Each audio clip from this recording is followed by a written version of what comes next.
I'm Carla Reeves, and this is Differently, a podcast where we explore the ins and outs of what becomes possible when we're willing to think, do, and show up differently to the moments of our everyday lives. There is a topic of conversation that comes up again and again in my coaching work. It's the problem or challenge or sadness, one that I struggled with too, of I'm not making traction on the things that truly matter. I'm busy, but it's not taking me where I really want to go with my life. It's since been put on my heart to help others find a different way, a path that's not about doing more, but about doing differently.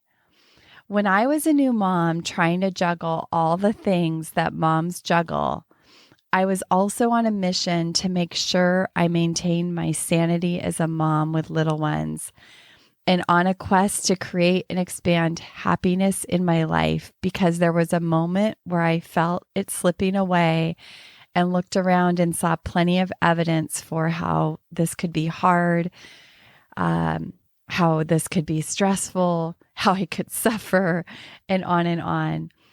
And the gift I wanted to give my children was being a happy mom. For a period of time, I kept a journal, and for some reason, I can't remember why or where I got the idea, and this might sound a little crazy, but I began logging and taking an inventory multiple times a day of how I felt, what I was feeling. I logged my feelings over an extended period of time. After several months, I picked up that journal, sat down, and started flipping through the logged pages. I was kind of floored by what I discovered.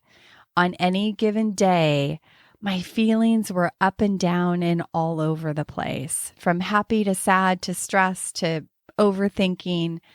And I could start the day out great and only a short time later find myself spinning in overwhelm or doubt or worry. I suddenly realized that if I follow my feelings, I'm not going to get anywhere fast. My feelings are all over the place on any given day. And I knew in that moment that I must know what I am committed to and act according to my commitments in the face of my feelings if I wanted to make traction. Up until this time, my feelings were leading the way and running the show. And there were many times that if I didn't feel like doing something, I'd cancel or find a way out of it. And I'd definitely give other people the freedom to do that too, because it kept me off the hook. I didn't realize the impact this had on my relationships or on my making traction towards my goals and things I wanted until I really learned about integrity and what it means to actually live by your word.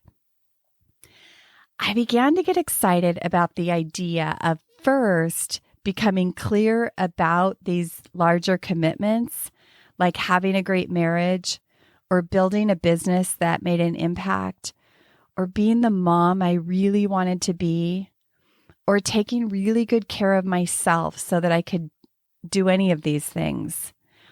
And then I got excited about what would actually be possible if I started showing up more consistently to the things I say I'm committed to.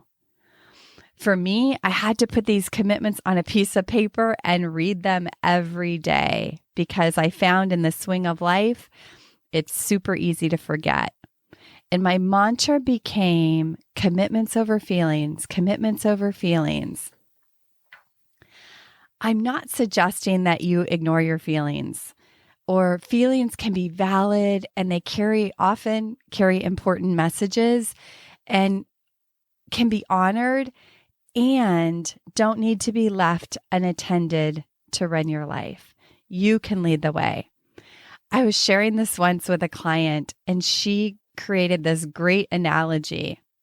Imagine driving in a car with small children. Maybe you have small children. Imagine them loose in the car in the front seat with you as you're trying to take this precious cargo to your destination. They're turning on the windshield wipers and honking the horn and tugging on your arm while you're trying to steer the wheel, They're crying for your attention and on and on. You get the picture. Not the best way to get to your destination. Not a good way to take care of yourself or your precious children. And it all makes it really hard to get to your destination on time. Feelings like children are to be valued and honored, have important things to say, but we buckle them in. We let them have a voice, and we lead the car and take it where it needs to go. Feelings play a part, but they just don't have to lead the way.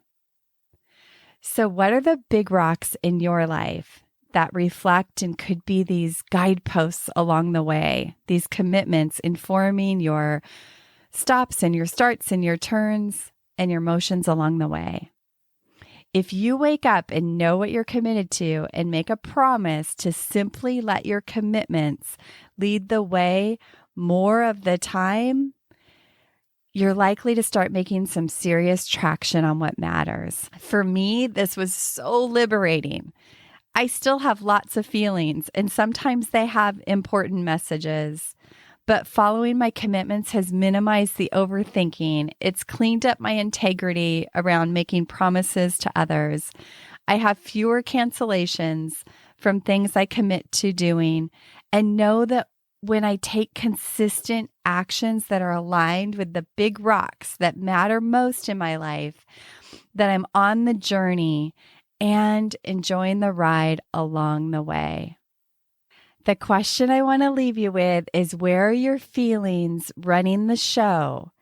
And what would be possible if you put your big commitments in the lead more of the time? I'd love it if you DM'd me on Instagram at Carla S. Reeves. I'd love to hear your takeaway. Thank you for tuning in to this episode of Differently. I hope it stirred your thinking, and I invite you to take one inspired action from something that stood out to you. If you want to hear more conversations like this, hit follow on your favorite podcast app. And if this episode could impact someone you know, please pass it along. Remember, new episodes drop weekly. See you next week.